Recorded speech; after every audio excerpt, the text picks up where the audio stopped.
أفراد فرقة أمن الطرقات بالمرسى الكبير وبالتنسيق مع أفراد فصيلة الأبحاث للدرك الوطني بوهران من تفكيك جماعة إجرامية مختصة في المتاجرة وترويج المؤثرات العقلية، متكونة من 4 أشخاص يبلغون من العمر ما بين 24 إلى 35 سنة وينحدرون من ولايتي وهران وولاية قلمة.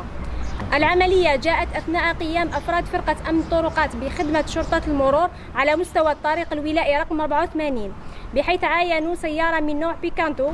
كان على متنها 4 أشخاص. بعد تفتيشهم تم العثور على 100 قرص مهلوس من نوع إكستازي كانت مخبأة بإحكام عند أحدهم،